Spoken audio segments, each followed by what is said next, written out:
I am hoping that by posting this video, someone out there might know what this is, that might have come across the problem in the past.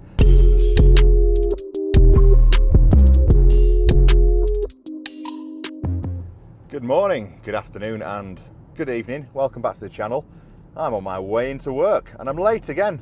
But I'm late for a reason. The boys aren't in this week and I can come in at whatever time I want. So we normally get in for about 7:45. Not today, it is 8:15. Anyway, I've got a little bit of an issue going on at the moment and I'm doing this video in the hope that there is somebody out there that might be able to help. So I've got a situation going on where I've sold a really nice Audi Q7. It's a Vorsprung edition. It's absolutely filled with spec. Properly beautiful car, 21 plate. I want to say it done 40,000 miles or maybe even 50. Sold it to a guy down south called Shane. Now this guy's a lovely bloke and unfortunately he's got an issue with the car that it comes up with an exit warning system fault on the dashboard. Now, he's taken it down to a specialist. I said to him, look Shane, just take it somewhere, let's have a look at it. The first thing we did is we took it to Audi because the car had a recall. And I know we shouldn't have sold it with a recall, and we didn't realise I had a recall until I rung Audi to ask them about the situation. They went, oh, well, it's got a recall anyway. So sent it through and had a software update on the car in the hope that it might just be that. It's not that. When you look online, there's a load of information about door handles and there's like these techniques that you can use to kind of reset the door mechanism. So we've tried all of that, doesn't work. He then took the car down to one of his friends, which is a specialist down near London. I forget where he is in London. Everything south of Birmingham is London to me. I'm just geography, not my bag.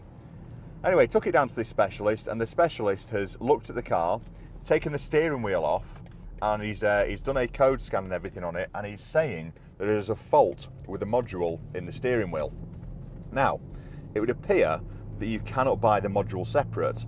And I've been online having a look and trying to find second-hand steering wheels, very difficult to come by. And I've also been in touch with TPS, which do VAG kind of parts up in the north. They might be down south, I don't know. A new steering wheel is going to be £1,400 plus VAT, which in layman's terms is about 1,700 quid just for the wheel. Now to me, I'm totally perplexed that a steering wheel can cause an issue with what is essentially a door sensor. So I don't know whether or not I'm right or I'm wrong with this, or whether or not it's been given misinformation, but I certainly don't want to be thumping out the thick end of 2,000 quid for a steering wheel when that might not even fix the problem. So he's then done a little bit more digging. So just to put you in the picture, this bloke that bought the car, he's so chilled out. Obviously he wants it fixing, but he's not pushing me, he's not banging, he's not kicking his feet, he's fine about it, he knows it'll get sorted, he trusts me to sort it, so I'm going to sort it. But this is the issue that I have with modern cars. What the hell's the problem? So I just cannot work it out. So, there's more to the story. He's taken it to another specialist who's done some more digging on the car, and what this specialist is saying is that the LED light strip that sits in the door card, just above the door handle, flashes red when you've got your door open and the car spots a car in its blind spot. Essentially what it's doing is it's flashing at you saying, there's a car there, don't open your door. That light isn't working. Now what the guy is saying is, because the light's not working, it's throwing the whole car into confusion, and therefore he suggests that the light needs replacing. So I've been back in touch with TPS. I said, look, I need to just get the LED light strip that runs across the top of the door card for one of these. We don't sell them. Right, okay, where can I get them? Well, no, it's part of the door card. You've got to buy the whole door card. £1,000 for a door card. And we don't even know if the door card's going to fix it. This is the sort of stuff that really winds me up. I've spoken to Audi as well. The car is about 2 weeks out of main dealer warranty. Will they do a gesture of goodwill? Absolutely not. You're out of warranty, mate. Tough titty. You're on your own. Cheers, Audi.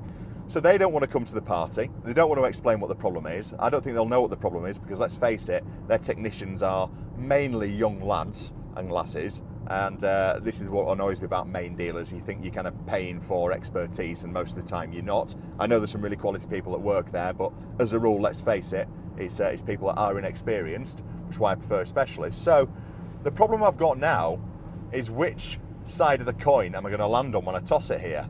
Is it a new door card at 1,000 quid, or is it a new steering wheel at 2,000 quid? Also, I've been in touch with the bloke who just said, look, The thing that is perplexing me most about this is we are looking at a 3-year-old Audi here that has done 40, 50,000 miles, whatever it might be. Apparently, the LED light strip, which are usually good for tens of thousands of hours, in the door card has stopped working. Out of all the things to stop working on a modern day car, an LED light is pretty low down on the list, you've got to admit, haven't you? So my question here is it the light or is it the wiring to the light? So where we stand now is the chap very kindly is going to take it back down to an auto electrician of some sort, get the door card off, have a look at the wiring, get some voltmeters in or whatever it is that they do, these clever boffins, and just make sure there's actually a live feed going to that light. I've just got a feeling, oh, breathe in, just, I've just got a feeling it's not the light. Anyway, I am hoping that by posting this video, someone out there might know what this is. They might have come across the problem in the past. I put it on a car dealer group. There wasn't a huge amount of information on there. I think it's a bit of a rare situation. However, one of them did come back and say that this is a common fault on a Bentley Bentayga. Wouldn't want to think about what the cost of a steering wheel is for a Bentley Bentayga, but anyway. And it is to do with the steering wheel. Someone else has said door mechanism, and then somebody else offered to look at the car, but they're based in Oxford, and I think that's a different part of London. Again, get baffled by this situation. So I am confused, I'm annoyed, and I'm looking at potentially a £3,000 or £4,000 bill and potentially still not actually fixing the problem. The last thing I want to do is buy a door card for it, and then the guy to take the door card off and go, oh look, this isn't plugged in behind.